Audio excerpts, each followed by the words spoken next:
Хәерле кич, исәнмесез, хөрмәтле телевизор караучылар. Эфирда район тормышы белән бәйле атналык күзәтү тапшыруы. Студияда Гөлнара Сиддикова.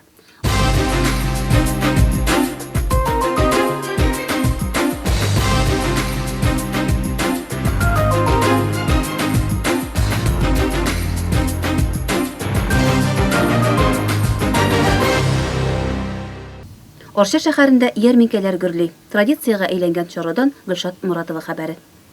Наласа һәм Урта аты авыл җирлекләренең Наласа һәм Түбән аты мәктәпләре белән бергәлектә оештырылган сәүдә нокталары, кулдан бәйләгән урындык япмалары, оек башлар һәм башка кул эшләнмәләре белән игътибарны җәлеп итте. Мәктәп бакчаларында үстерелгән яшелчәләр, алардан ясалган консервлар да биредә мулдан тәкъдим ителде. Без Наласа авыл җирлеге, Урта аты авыл җирлеге һәм 2нче агрофирмасы белән берлектә бүген ярминкәгә килдек.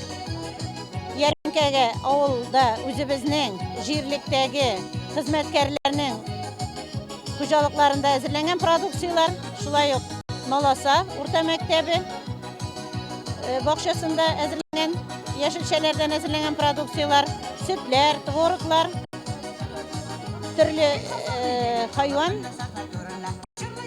ризыклары, итләр, йөрәкләр алып килдек. Менә безнең монда ассортимент бик бай. Шулай ук без Наласа мәдәният йорты коллективыннан зур гына концерт алып килдек. Ярминкә инде менә бик матур гына бара. Бик матур күргәзмә ясадык. Бәйрәмнәрнең башланышы күңелле булсын, ярминкәләр гөрле булсын. Районыбызда алдынгы сафларда баручы 2нче агрофирмасы ярминкәдә бөртеклеләр салам, печән, ит продукциясе белән сату итте. Ватан, Мәрҗәни, Акбарсагра агрофирмалары да ярминкәдәге муллыкны тудыруга үзләреннән өлеш керттеләр. Продукция алып килдек, авыл хуҗалыгы продукциясе. Фураж, будай, борчак, сылы һәм башкалар барысы дагы бөтенесе дә бар, оптималь бәядән. Шулай ук үзебезнең мул комбинатыбыз, монда арчалыларга хезмәт күрсәтә. Натуральный продукт, кырлай хлеб, шулай ук арчалыларга салам, печән, бузау, ит тәкъдим ителгән. Барысы да экологик яктан чиста һәм арзан бәядән. Рәхмәт итәм. Наласада эшләп килгән Натур продукт җаваплылыгы шикләнгән җәмгыяте сәүдә ноктасында сөт продуктларының төрлелегеннән күзләр камашырлык иде. Сөт үзе генә дә ничә төргә аерыла. Каймак, эремчек, сыер майларында тиз арада сатып алучылар табылды. Сөт әп килдек, пляжный, мондай пакетлы сөтләребез бар, кефирлар, сметаннар, ряженкалар. Ужда пляжный сөтләребезне сатып бетерә яздык инде. Халык бик яратып ала.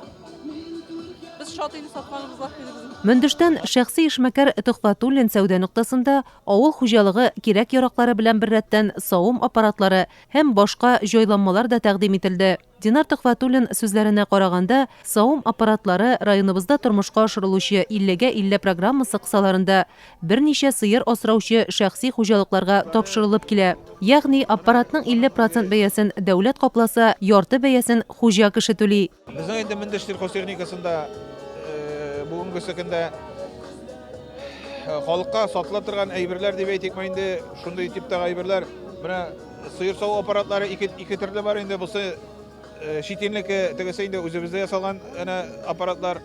Аларны бүгенге көндә әйбәт алалар, бик яхшы алалар. Бүгенге көндә менә сыер асраучы, аннан да күбрәк асраучыларга инде менә безнең районда, Арча районында менә бу Аидова дигәнен инде 50гә 50 программасы буенча бирә. Шакирҗанов крестьян фермер хуҗалыклары бертөклеләр, көрпә һәм бозаулар белән сату итте. Әйтергә кирәк, Мәрданов, Шакирҗанов крестьян фермер хуҗалыклары Оршада узучы ярминкәләрдә актив катнашалар. Бүгенде ярминкәгә 6 техникадан килдек.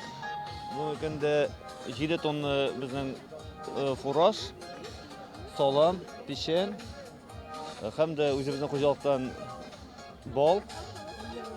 Тагын куяннар алып чыктык инде. Шулай ук үзебезнең кулыбыз белән теге үзебезнең хезмәтенә үстерелгән бозаулар. Һәрберсе дә бүгенге көндә безнең Орша районы халкына тәкъдим итә торган товар. Суммарны әйткән вакытта бәягыннан безнең 120 меңлек товарында алып чыктык.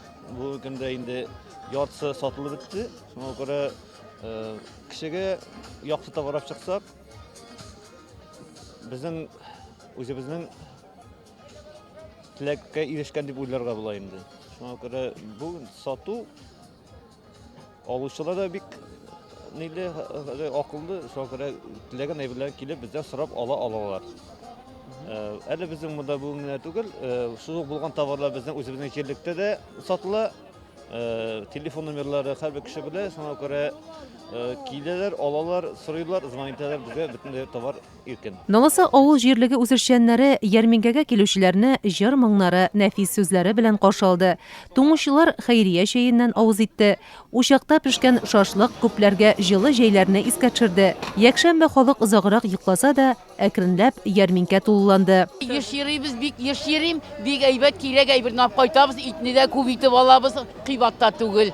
Менә әле сөткә дип чыккан идем. Оршы халкы ярминкәне бәйрәмдәй кабул итә. Арзан бәядән күңелгә хуш килгән ризыклар, кирәк-яраклар сатып алу мөмкинлегеннән тыш, халыкка очрашу, аралашу, оештыручыларга тәҗрибә уртаклашу, хезмәт нәтиҗәләрен күрсәтү өчендә җирлек булып тора ярминкәләр. Гөлшат Моратова, Раушан Набиуллин, Эльвир Тимашев, Орша атналык күзәтү тапшыру өчен.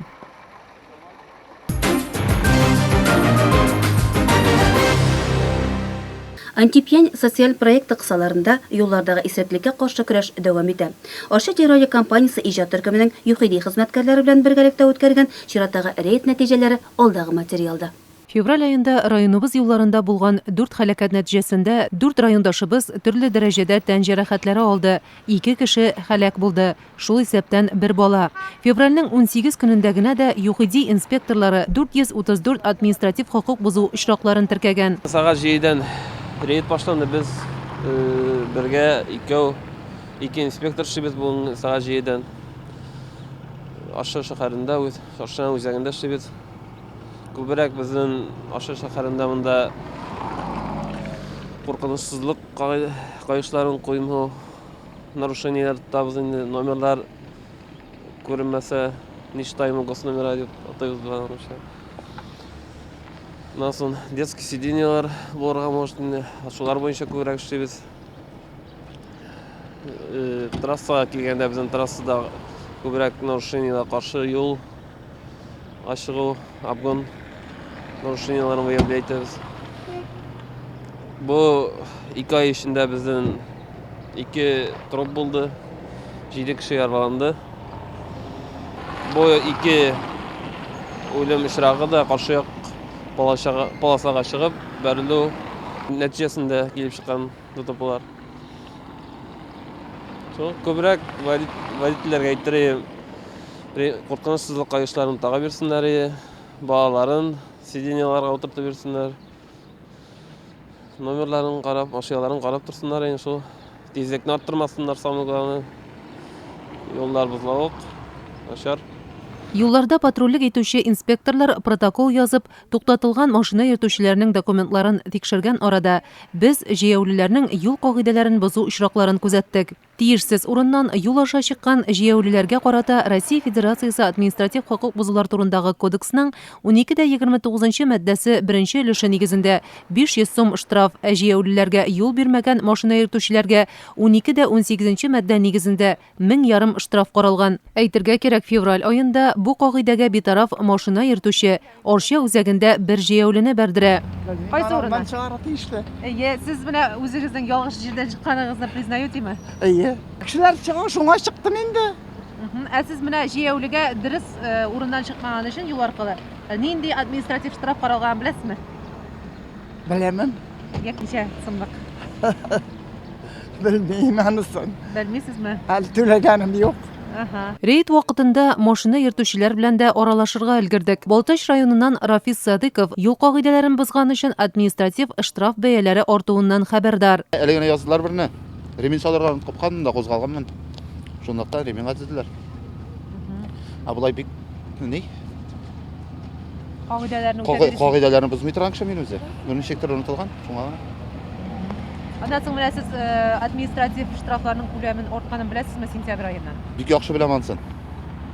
Көндәлек үзем кызыксынып барам.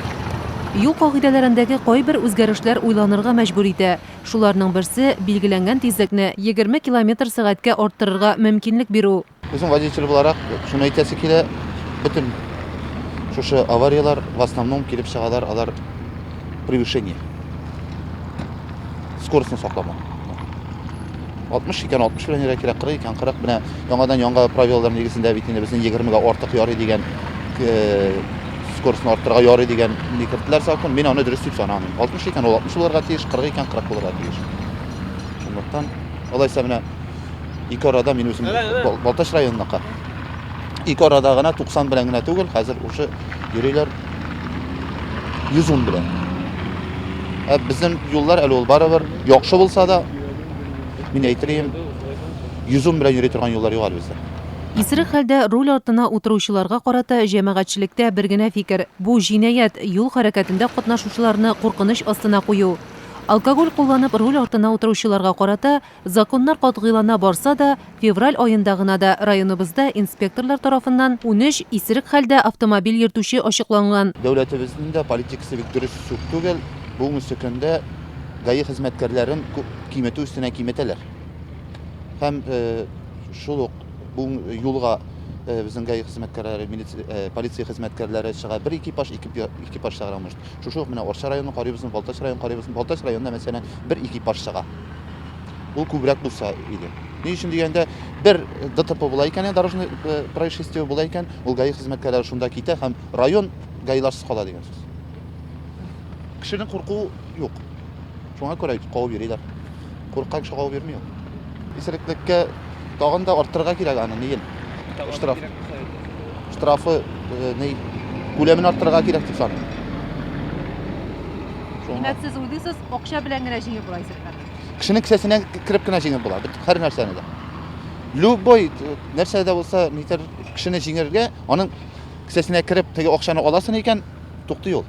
Исерек автомобиль йөртүчеләрне ачыклау максатыннан Орча телерадиокомпаниясе иҗат төркеме районыбызның юл хәрәкәте иминлеге дәүләт инспекциясе хезмәткәрләре белән бергәлектә көндезге һәм кичке рейдларга чыгуын дәвам итә. Рейд нәтиҗәләре белән сез хокук сагында радио тапшыруыннан тыш, атналык күзәтү, телевизион тапшыруыннан да танышып бара аласыз. Гөлшат Моратова, Эльвир Тимашев, Орча атналык күзәтү тапшыруы өчен.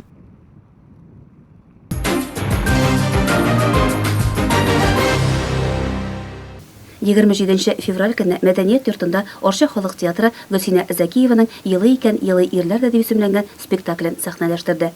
Премьераның күңелле мизгелләре алдагы материалда. Җидегән шишмә үзенең иҗат юлын Әнгамат Набаевның «Балакайларын» дип исемләнгән спектакль белән башлап җибәргән. Ул вакыттан соң шактый еллар үтте. Ничек булыр икән дип кенә башланып киткән эш коллективка Россия Республика бәйгеләре лауреатлары исемнәрен алып килде. Халык драма театры дәрәҗәсенә күтәрелде. Һәм менә тагын бер премьера – мәхәббәт, кавышу, хыянат, аерылышу, гаилә проблемаларын үз эченә алган, кешелекнең күңелен әрнетә торган сюжетка корылган сәхнә әсәрен Орча хәбәрләре газетасы журналисты Гөлсинә Зәкиева язган. Спектакльнең режиссеры Рафис Сәләхетдинов. Ул үзенең бетмәс-төкәнмәс энергиясе, фантазиясе өчен татар кешесе булуы, сәнгатькә бөтен күңелен бирүе белән коллективта да, тамашачылар арасында да ихтирам казанды. Премьерадан соңгы кичерешләрен безнең белән дә уртаклашты ул. Халык һәр кеше үзенчә кабул итә.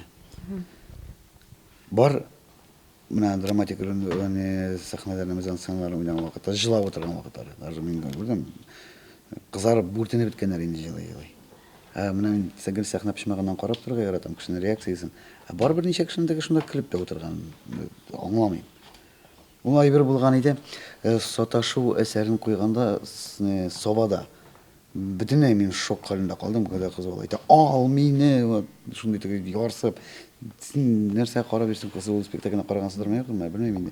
Ул бик драматический урын ул шундый. Әтисен, әнисен судка биргән, халык көлә. Бөтенләй менә аңламадым мин ул әйберне. Әллә Собалар мәйтәм пьесаны аңламыйлар, или спектакльне аңламыйлар, или алар мәйтәм бик нык сусаганнар комедияга. Монда инде аны шикелле нәрсә булмады. Гомумән Арча халкы ул теге мәдәниятле халык, театрал халык дип әйтәм инде. Ничек биргә по образны ничек бирәсең, ул шулай кабул итә. Кирәк бу урында җырларга, ул җырлый. Җырлата торган әйтеп эшлисең, ул җырлый. Килә торган урыннар берничә реплика шат улаңа сразу реагировать итә. Аңлап карый торган халык. Менә безнең, мин әйтәм, Арча, менә бу әйтнә як театрны, спектакльне яратып. Спектакль бүгенге көннең тормышын чагылдыра. Мондай хәл һәр гаиләдә дә булырга мөмкин. Әмма гаилә, балалар барлык кыйммәтләрдән дә мөһимрәк. Халыкка спектакльнең вакыйгалары якын булуы, аны кызыксындыру мөһим дип билгеләде режиссер. Мин 2 сәгатькә спектакльне 2 сәгать ярымга сузыйм әле дигән әйбер кирәкми? Вот вакыйга, на самом деле, ничек дип әйтим соң инде. Тотып карап утырырлык әйбер куям мин. Ул бер бүген генә дә түгел. Моңа хәтлектә шулай иде, нәрсә эшләгәндә дә шулай иде. Теге нәрсәдер паузаны ясый әле дип, паузаны ясау түгел, паузаны битен тотып торырга кирәк. Пауза ясау түгел, паузаны тотып торырга кирәк. Инде безнең актерлар аңласта, кеше килә башлый икән, ул туктап тора.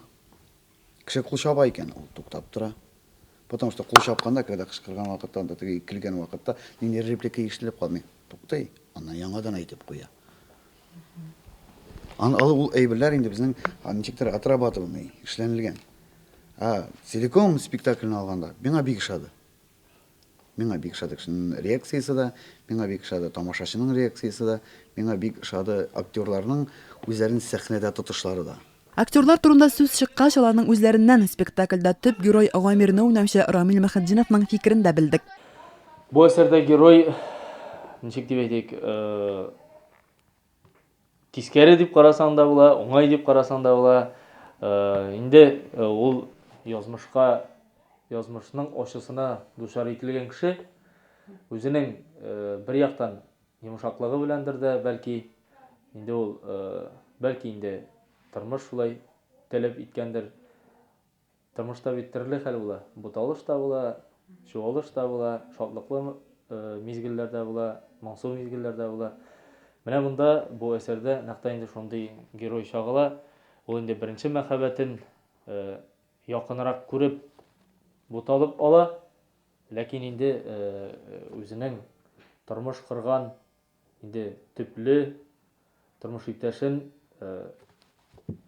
ахырда аңлап, аның кирәклеген белеп, аңа кире кайта. Спектакльдән соң сәхнәгә артистларны котларга чыккан Арча хәбәрләре газетасы редакторы Исрафин Насыйбуллин спектакль авторына иҗат уңышлары, яңа үрләр яулавын теләде һәм газетаның махсус бүләкләрен тапшырды. Бүген бу сәхнәгә аяк басуымның сәбәбе, аңлагансыздыр инде, спектакль алдыннан да сез менә видеоролик карадыгыз. Ул шушы могҗиза шикелле менә бу тамашаны тудырган, иҗат иткән кешенең безнең хезмәттәшебез Арча хәбәрләре район газетасының журналисты Гөлсинә апа Зәкиева булу.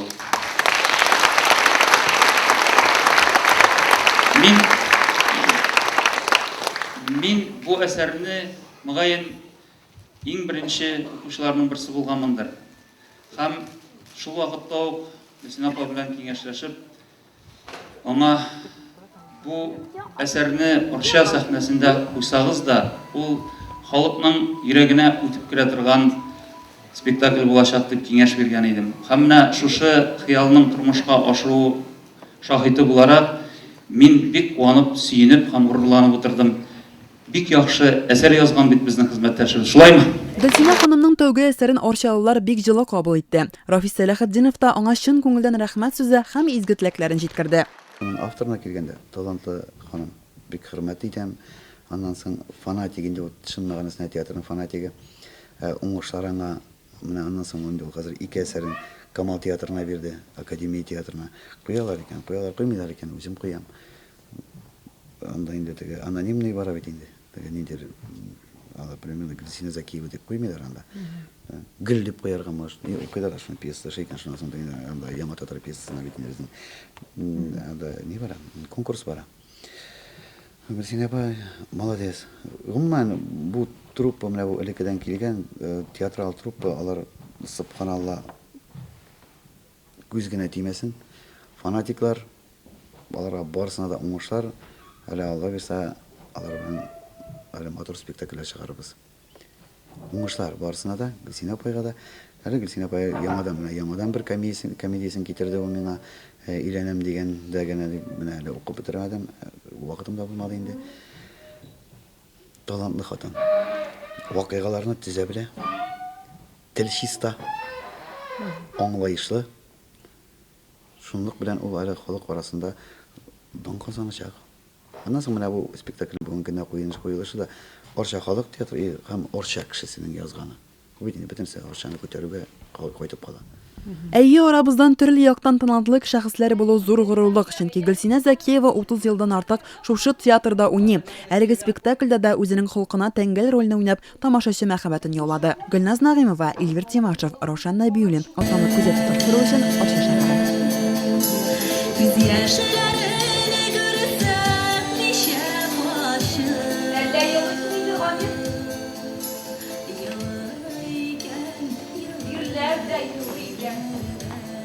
Yılıyken yıllarda Görünçü Kirek koy Sırt kuz yaşlarını Bana kora Oy sana kora kuzden kısa Yılap bitkinden bile kırgandır Yanadınışını kuz yaşları bilen başlama bani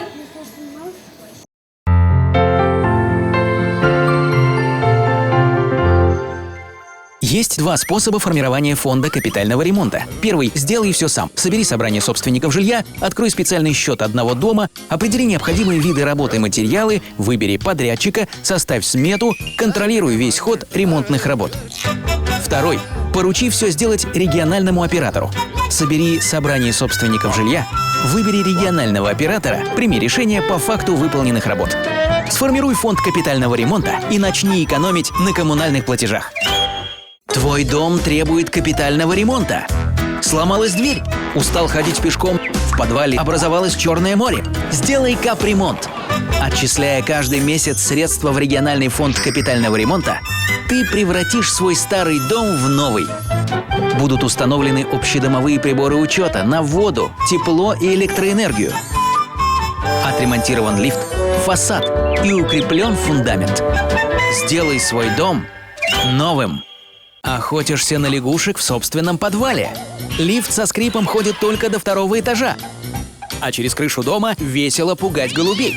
Региональная система капитального ремонта. Она позволяет починить крышу, установить новейшую вентиляционную систему, утеплить фасад, укрепить фундамент, установить общедомовые приборы учета и отладить всю инженерную систему электро-тепло-газоводоснабжения. Региональная система капитального ремонта. Достойное жилье, надежный капитал. Холодное сырое утро в собственной ванной, дырявые трубы, текущий кран и ужасное настроение из-за нехватки денег. Надо экономить. Приведи в порядок сантехнику. Почини кран и трубы. Поставь приборы учета на холодную и горячую воду.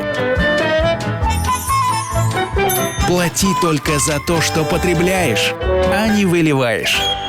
Разбитые окна, сломанные двери. Греешь природу за свой счет? Кидаешь деньги на ветер? Тратишь попусту? Остановись! Поставь энергосберегающую лампочку. Установи солнечные батареи. Почини окна. Используй энергоэффективные технологии. Стань рачительным и бережливым хозяином в своем доме. Твой старый дом требует капитального ремонта. А в новом много проблем. Решение есть. Региональные системы капитального ремонта. Ежемесячно откладывая небольшие деньги региональному оператору, ты получаешь отремонтированный дом, уютный двор, чистый подвал с современным энергоэффективным оборудованием. Сегодня за общий счет отремонтируют твой дом, завтра соседский. В результате выиграют все.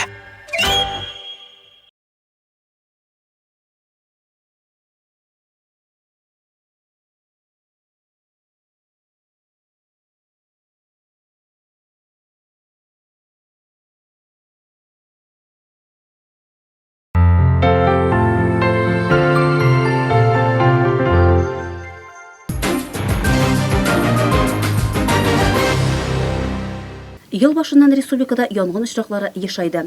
Янгынны булдырмау йөзеннән район янгын сүндерү бүлеге хезмәткәрләре халыкка аңлату эшләрен көчәйтеп җибәрде. Чираттагы репортажыбыз шул хакта.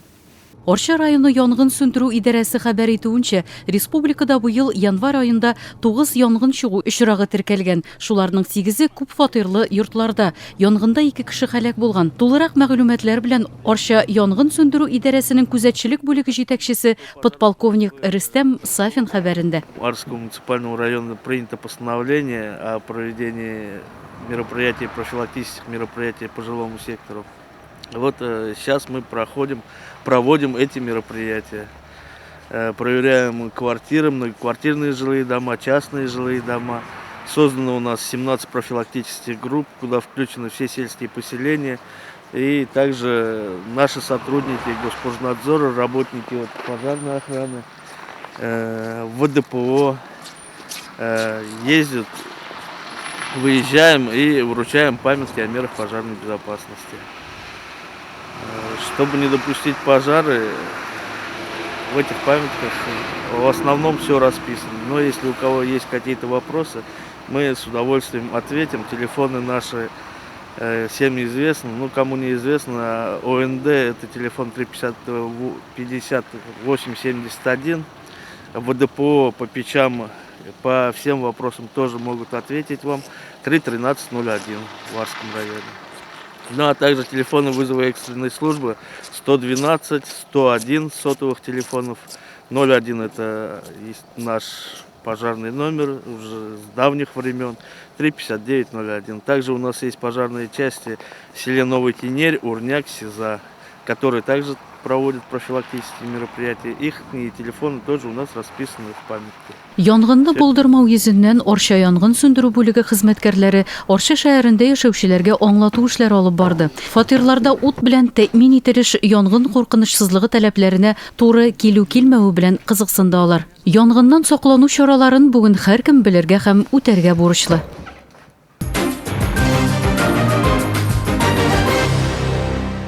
17 февраль көнне район мәдәният йортында район советының чираттагы 25-нче утырышы булып узды. Бу хакта тулырак алдагы минутларда.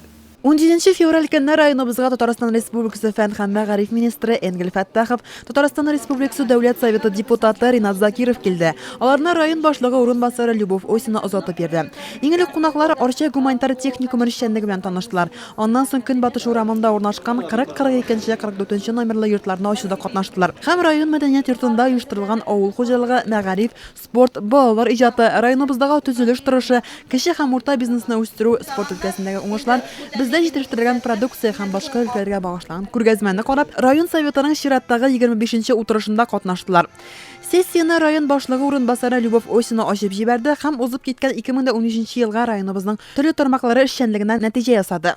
Район башлыгы урынбасары гаилә фермаларына аеруча басым ясады. Бездә барлыгы 110 гаилә фермасы бар. Шуларның 76-сы дәүләттән төрле ярдәмнәр алып, үз эшчәнлекләрен актив рәвештә алып баралар. 35 гаилә терлекчелек белән шөгыльләнә. Монда әлбәттә ташламалы кредитларның да ярдәме зур дип билгеләде Любовь Осина. Соңгы вакыттагы сөткә бәя күтәрелү терлек санын арттырырга тиеш. Халыкның 60% авыл җирлекләрендә яши. Аларның уртача яше 50-60 яшьлекләр. Шуның өчен дә безнең төп бурыч яшьләрне авылда калдыру һәм аларга авыл җирлекләрендә яшәү өчен барлык мөмкинлекләрне тудыру дип билгеләде район башлыгы урынбасары. Безнең районыбыздагы күзгә күренгән үзгәрешләр төзелеш объектларына да игътибар итмәү мөмкин түгел. Социаль ипотека, тузган торак, сугыш ветераннарының торак хәлен яхшырту, йортларга капиталь ремонт ясау программалары да уңышлы эшли. Соңгысы буенча барлыгы 74 йортка капиталь ремонт ясалган. Агымдагы елга 6 йортта ремонт ясала башлаган. 2014 елда тузган торак программасына аерым игътибар биреләчәк. Агымдагы елда 31 йорттан 113 гаиләне күчерү максаты тора дип билгеләде Любовь Яков Осина. Алга таба район советы депутаты Апаз авыл җирлеге башлыгы Ринат Садыков, район мәгариф идарәсе җитәкчесе Илнур Коддосов, ООО Татарстан ширкәтенең генераль директоры Рүзәл Мәрдәнов, Яңа Кенәр лицей җитәкчесе Зөлфия Хәйруллина чыгышлары тыңланды. Татарстан Республикасы фән һәм мәгариф министры Энгель Фаттахов республиканың социаль-икътисад, мәгариф, мәдәният өлкәләре буенча нәтиҗәләр ясады. Республикабыз президенты Рөстәм Нургалиевич та барбер иң беренче максат итеп куя. Без үсеп килүче буынга тиешле белемне бирергә тиеш. Тормышка яраклы итеп без аларны тәрбияләп, белем биреп чыгарга тиеш дигән. Миңа кадәр чыгыш ясаган иптәшләрнең слайд итеп тә күрсәттеләр аны. Без бер буын иртәрәк балаларны әзерләргә тиеш тормышка. Үзебез яшәгән буын тормыш белән түгел, алдаракка без аны әзерләргә. Хәзер тем более сез аны залда утыручылардан аңлап утырасыз. 5 ел элек, 10 ел элек инде әлбәттә сан күз алдына китереп утырасыздыр инде. 11 класс балаларын инде таләпкә туры килергә тиеш. 10 ел элеке белән чагыштыра торган түгел бит инде. Фән һәм техника казанышы шул кадәр тиз үсә, шул кадәр зур тиз аралашу бара бөтен дөнья экономикасы, бөтен дөньядагы илләр белән, алга киткән илләр белән, шуңа күрә кызу шартлар белән яшь буынны без тиешле белем бирергә тиеш, без аңа тиешле телләрне өйрәтергә тиеш, туган телләрен, рус телен, инглиз телен дип әйтәбез бит инде. Аннан иң мөһиме барыбер сау-саламат итеп, тәүфиклы тәрбия итеп без аларны үстергә тиеш. Менә төп максат безнең шул. Бу мөмкиндә Татарстан Республикасы Дәүләт Советы депутаты Ринат Закиров районның уңышларына чын күңелдән сөенүен белдерде.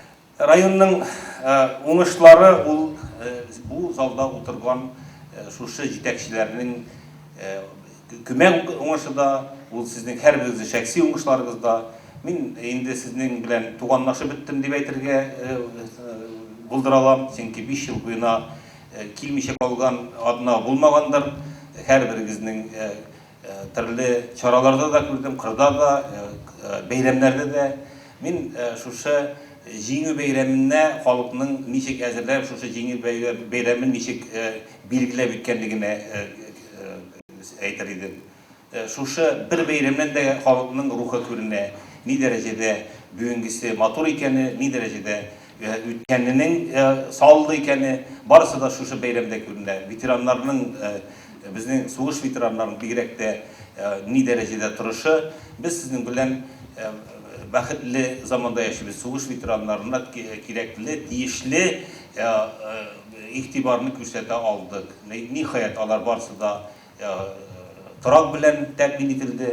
Кемдер әйтте, анда балаларына, оныкларына дип булсын, оныкларынан балаларына алар аны үзләренең каны белән, үзләренең шушы сугышта батырлыклары белән яулап алган буын. Шуңа күрә дә без әлбәттә Арча районының уңышлары шушы әйберләрдән башка була алмый. Менә биредә имамнар утыра, мәчетләр торгызылды. Безнең республикабызның тормышы бик гаять күп кырлы. Без сезнең белән үзебездәгене белән генә түгел, канәгатьләнергә түгел, без бик күп Русиядәге яшәүче милләттәшләребезгә бик күп төбәкләр өчен 30дан артык 35 илдә бүгенге көндә татар җәмгыятьләре эшли. Менә шушы милләттәшләребез өчен без мисал булып торабыз, без аларга үрнәк булып торабыз. Алар безгә карап яши. Менә шушы динне тормышыбызга кайтаруына да ул искиткеч зур вакыйга, зур уңыш, шушы рухи тормышны кире кайтару, тормышыбызга кайтару ул Арча районы өчен бигрәк тә мөһим. Чөнки биредән безнең халкыбызның бик зур шәхесләре 30дан артык бөтен татар халкына Иң борчыган мәсьәләләрнең берсе районда юлларның торышы һәм юл төзелешенең барышы. Бүген 128 торак пунктының 47сенә юллар юк. Авыл урам юллары белән хәл тагында катлаулырак. Әлбәттә, ел саен федераль һәм республика программалары буенча районда зур күләмдә эш башкарыла.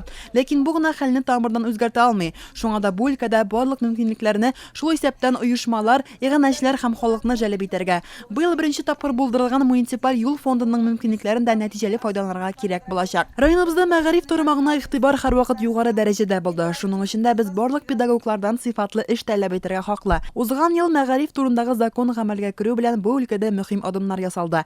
Педагогларның социаль статусын күтәрүгә һәм учреждениеләрнең матди-техник базасын ныгытуга юнәлтелгән чаралар тормышка ашырылды. Безнең районда үткән август конференциясе кысаларында катнашучы республика оешмаларының вәкилләре, җәмәгать эшлекләре, хөкүмәт җитәкчеләре эшебезне уңай бәяләде дип билгеләде Любовь Осина. 2014 ел Россиядә мәдәният елы дип игълан ителде. Әлеге өлкәне әзерлекле белгечләр белән тәэмин итү, рухи һәм матди мирасны саклау, гореф-гадәтләребезне торгызу, иҗат коллективларының сәнгать һәм башкару осталыгын күтәрү төп бурычлар булып кала. Хисап елында мәгариф һәм сәламәтлек саклау тармакларында хезмәт хакы сизелерлек үсте. Сәүдә, авыл хуҗалыгы, мәдәният өлкәсендәге күрсәткечләр берничек тә канәгатьләндерә алмый. Социаль өлкәдә эшләүчеләрнең хезмәт хакларын арту хезмәт күрсәтүнең сыйфаты белән, башка тармакларда хезмәт җитештерүчәнлеге арту белән бәйләнгән булырга тиеш. Энгель Фәттахов исә районның әле резервлары зур булуын, бирек тә авыл хуҗалыгы тармагында мөмкинлекләрне тулырак файдаланырга кирәклеген әйтте. Арчалылар киләчәктә тагын да матуррак уңышлары белән куандырырлар дигән ышаныч белдерде. Соңыннан Энгель Фәттахов һәм Ринат Закиров аеруча хезмәт күрсәткән якташларыбызга бүләкләр тапшырдылар.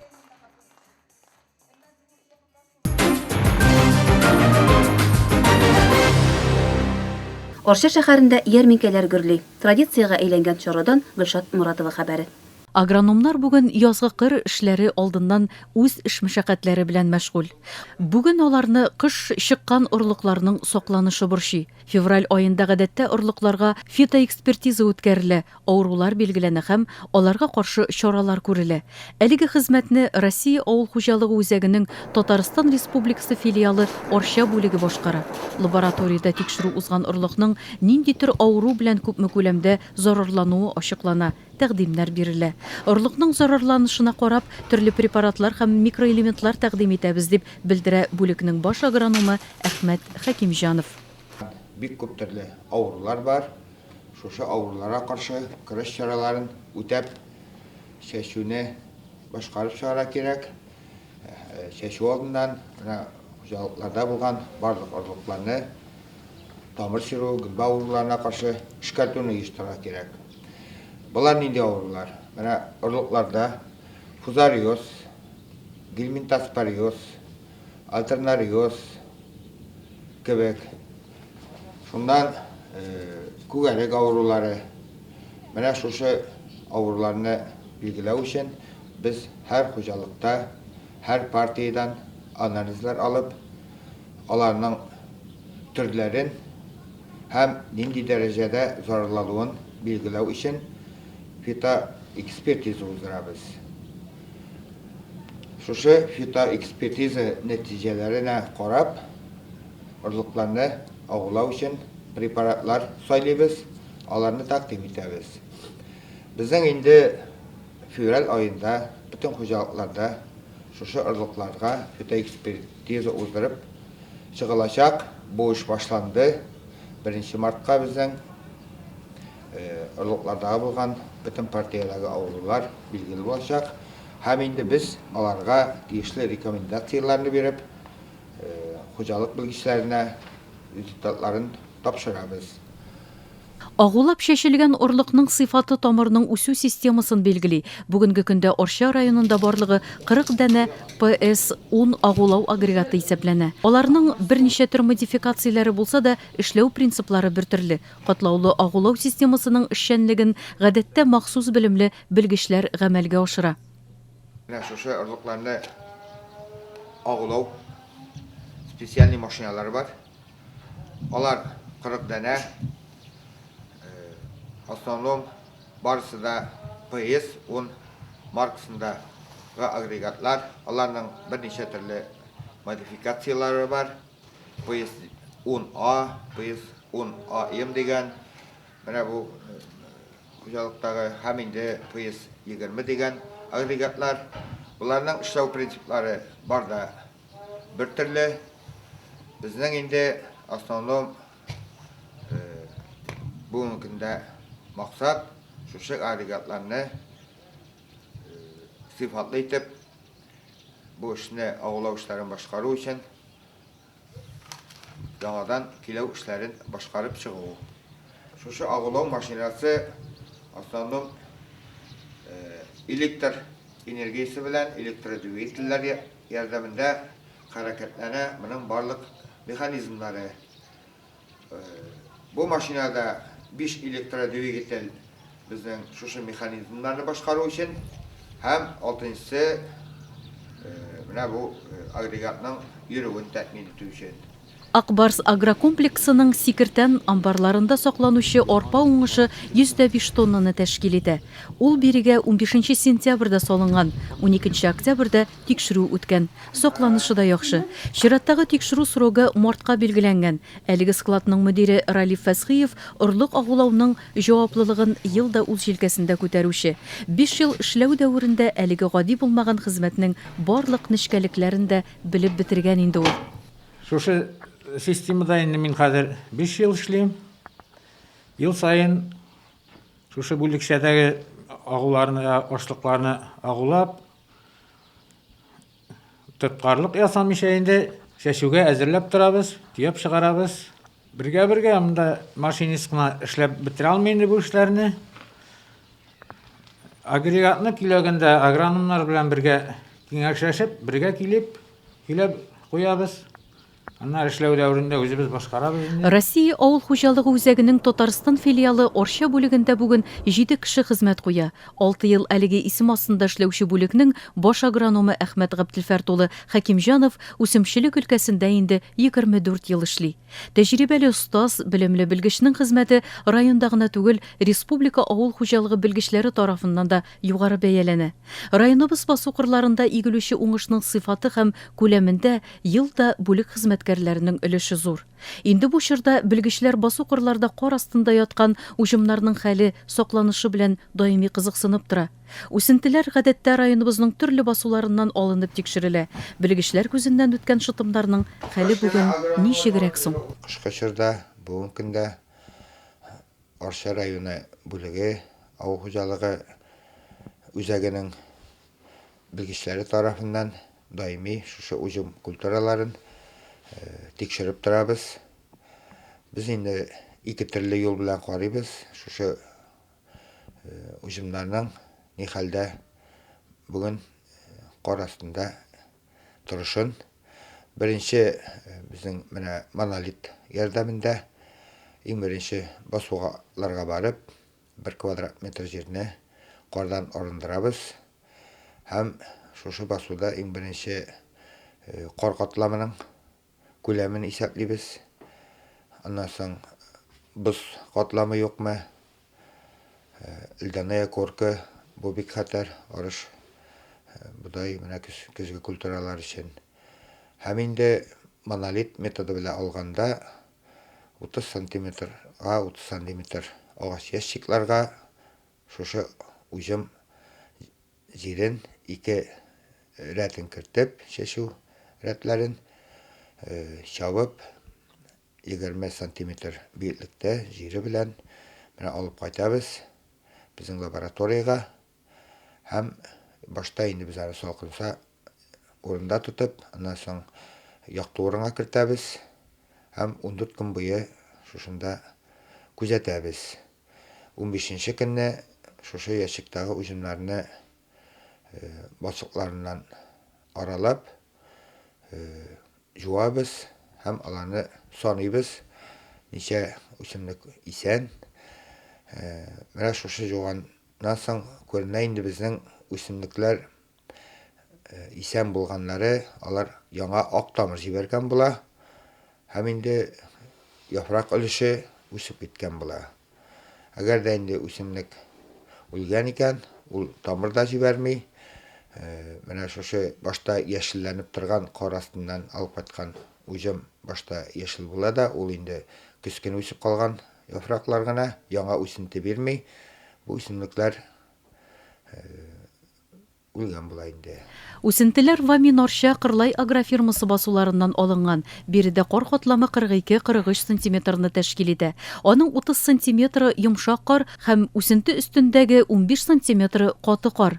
Үсентеләрне гадәттә диагональ буенча туң белән алалар һәм бүлектә җылыда тотып юалар, тамырыннан тармакларыннан, яфракларыннан айыралар, махсус савытларга тетразол катнашмасы белән салалар. Әгәр үсемлек исән икән, үсемлек тукымасы кызыл төскә керә. Киресенчә булганда төс көрән я кара төскә үзгәрә.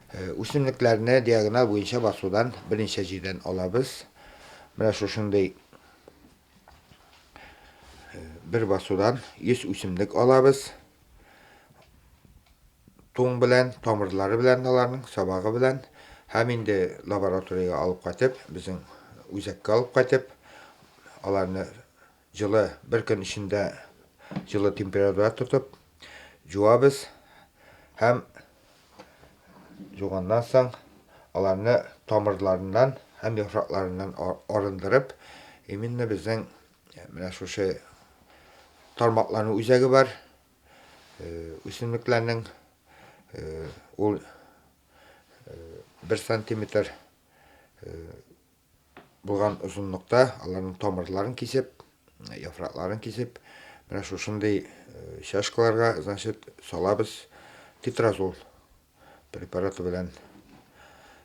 Һәм 6 сәгатьтән соң карап чыгабыз, һәрберсенә анализ бирәбез. Әгәр дә инде шуннан соң бу тетразол растворыннан арындырып, юып, яңадан карыйбыз. Менә шушы үсемлек тукымасы, әгәр дә үсемлек исән икән, ул кызыл төстә була. Значит, монда движение бара. Сока движение бара, үсемлек исән. Бар менә кара, коричневый булып торган үсемлекләр, булар инде движение бармый, үлгән дип санала. Менә безнең 13 февральгә булган мәгълүматлар нигезендә без инде Кырлай агрофирмасы, Вамин Арча, Вамин Мәрҗәни, Курсай МТС һәм Аю агрофирмасы хуҗалыкларыннан алдык көзгә арыш культураларын. Һәм инде шуның нәтиҗәләре безне бүген көндә куандыра. Менә 2 хуҗалыкта арыш Кырлай хуҗалыгында, Курсай МТСында 100% белән исән. Башка хуҗалыкларда 4-5, 3 аюда 1% үсемлекнең үлеме күзәтелә. Бу инде бик аз саннар. Әлбәттә, безнең тагын уҗым культураларының яхшы кышлап чыгуына, алардагы булган шикәр составының күләме бик зур әһәмияткә ия. Менә январь аенда алган басуларда безнең шикәрнең күләме 25-26% тәшкил итсә, менә 13 февральдә алган күрсәткечләр нигезендә инде менә Агрохим служба Казан лабораториясендә тикшереп алып кайта бу күрсәткечләрне 21,5 менә шушы процентта калды бу көндә. Ну, бер ай эчендә инде ул үсемлек әлбәттә шушы шикәрне куллана, тота, белән яши. Шуңа күрә без даими күзәтеп торабыз инде менә шушы шикәр күләмендә. Уҗымнарның кышлап чыгуы һава шартлары белән бәйле, әмма быел әлеге күрсәткеч борчылырлык түгел. Көзге арыш, бодай культурасы гомумән кар астында 10-12-15 градус салкынны да кичерә. Чын барлыкта бүген әлеге температура 3-4 градусны тәшкил итә. Шулай ук уҗымнарның кышлап чыгуы көздән башкарылган эшләргә дә бәйле. Шәшү срогын вакытында башкарып, авыруларга һәм бөҗәкләргә каршы чаралар үткәргәндә гомумән игеннәрнең сакланышы югары булачак. Инде алда көтеп алган быелгы язларда да киләсе уңышка төпле нигез салыныр дип ышанып калабыз. Рәзилә Зиннатова, Эльвир Тимашев, Арча телерадиокомпаниясе.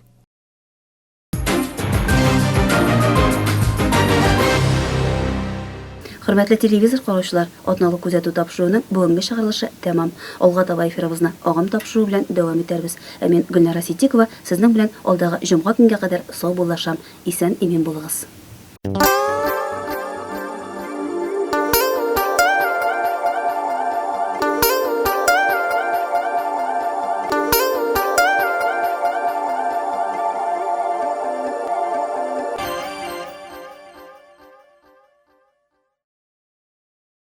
Имамнар бәйгесенә тирә-як авылларының имам хәзрәтләре катнашты. Бәйгене күзәтергә мөселманнарның диния нәзарәте, дәгъват бүлеге белгече Нияз хәзрәт Сабиров та кайткан иде. Чара Коръән сүрәләре белән башланып китте. Сезнең белән шулай күрешүләргә бик шатмын. Аллаһы Тәгалә имамнарыбызга тел ачкычлары бирсен, диде Мөхтәсиб Раил хәзрәт бәйге башында. Раббил аламин ва салату ва саламу аля расулихи Мухаммадин ва алейхи ва сахбихи аҗмаин.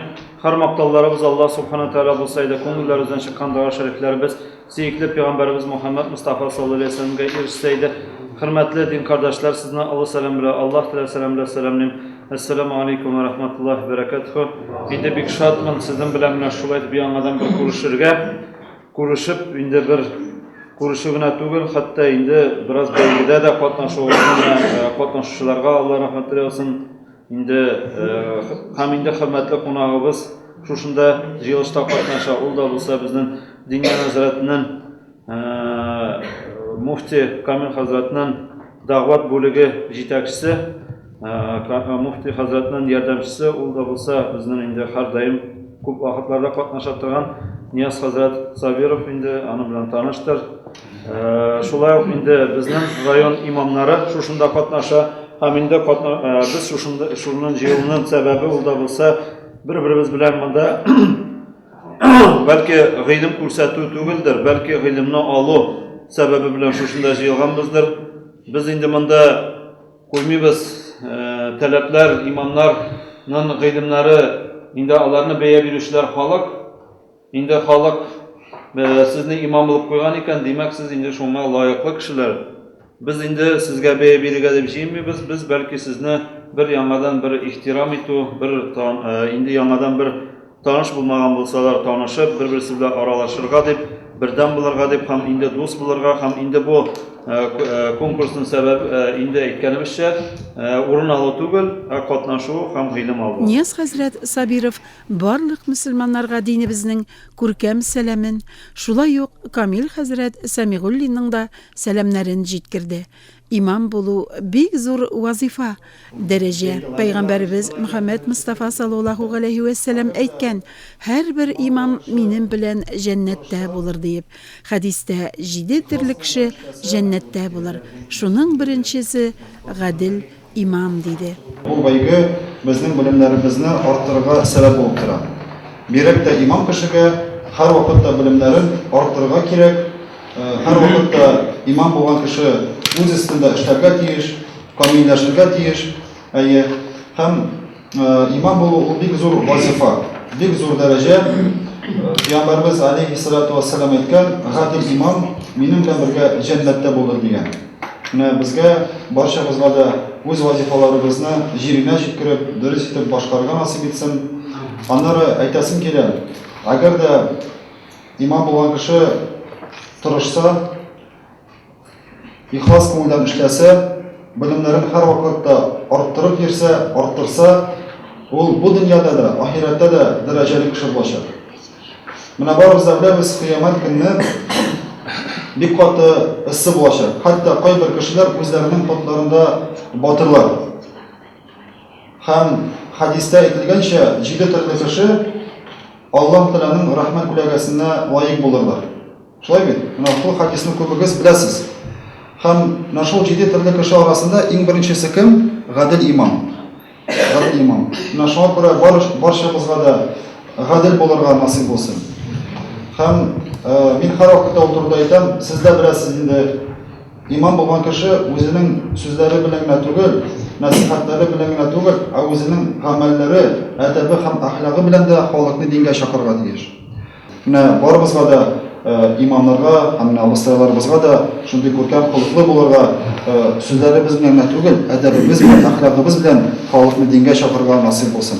Çıkışlardan soň beygini uyushtiruvchi Şura raisi Raya Fathullina hem Muhtasib Rail Hazret beygini oşup, beygi konkursining şartlari bilan tanıştırdılar. Hayırlı gün tileyim her kimge. Qılgan amelimiz izgilikten bulup, izgi işler qılayık bugünde.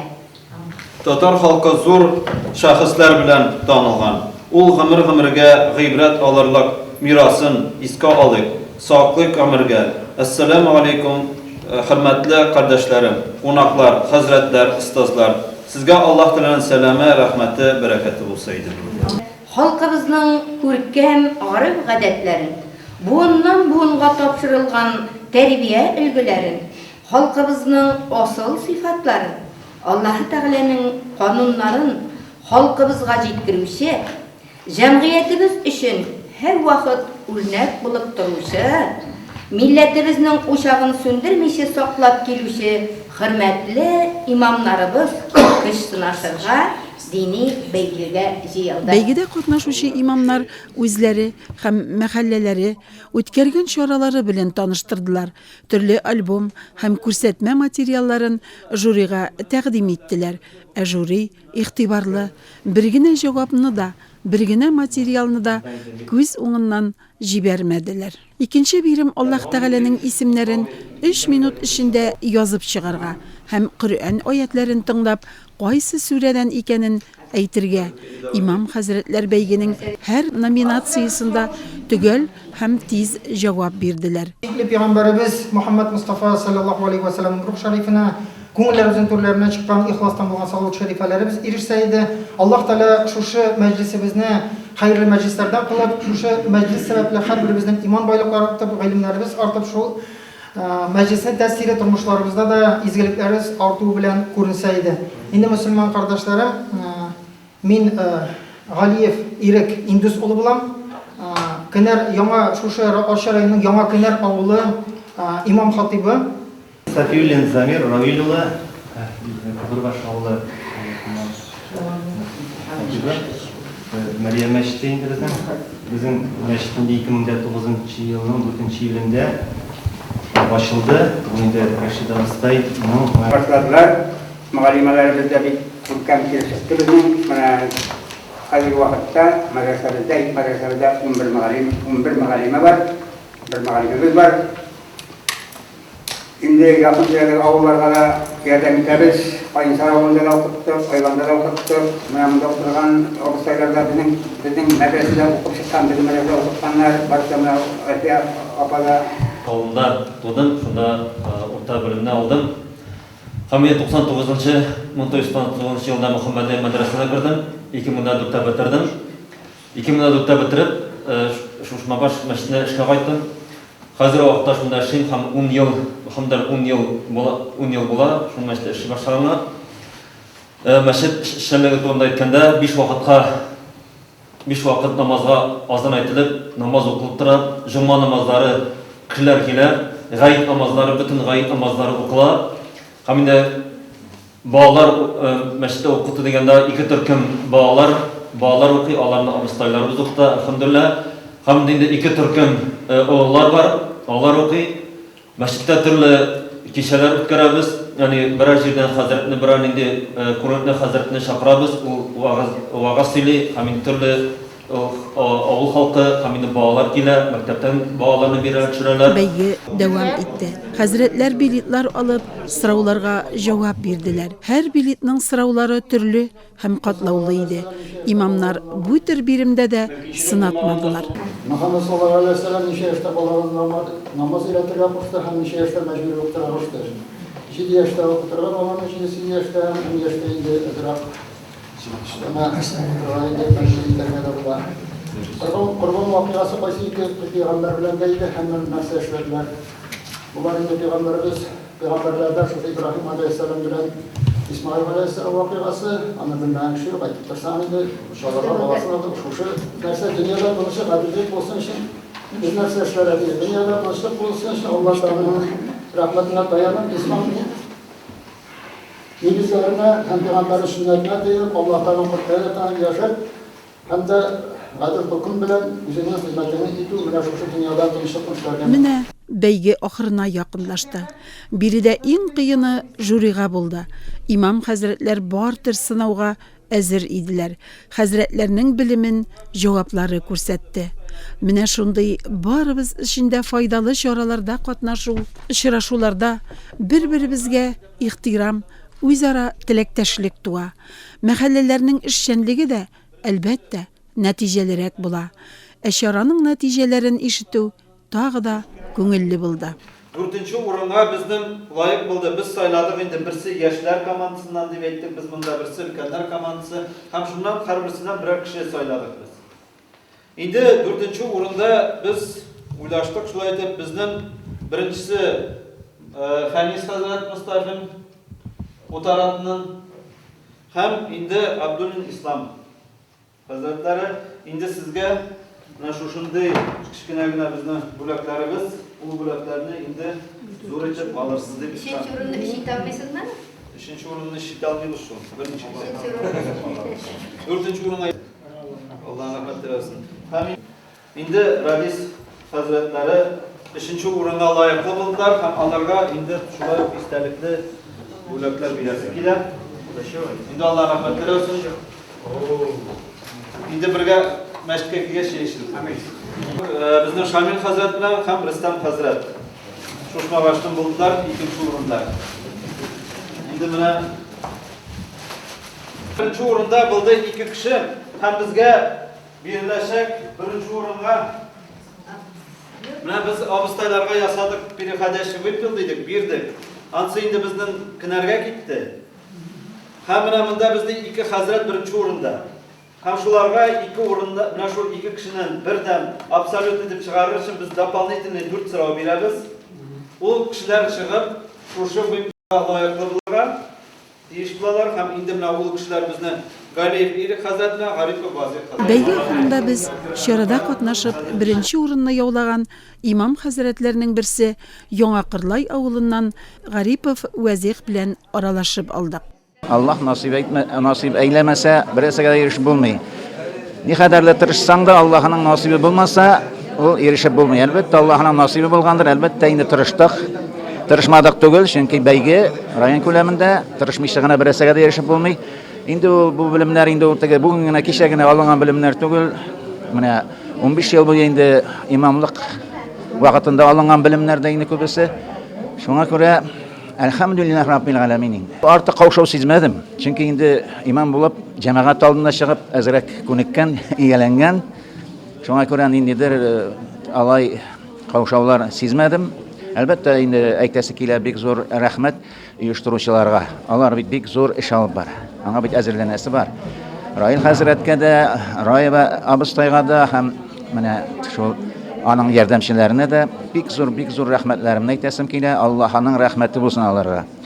Чөнки бу чаралар бит безне дә имамнарны да тагы да әзрәк тырышырга, гыйлем өстәргә өнди. Шулай бит.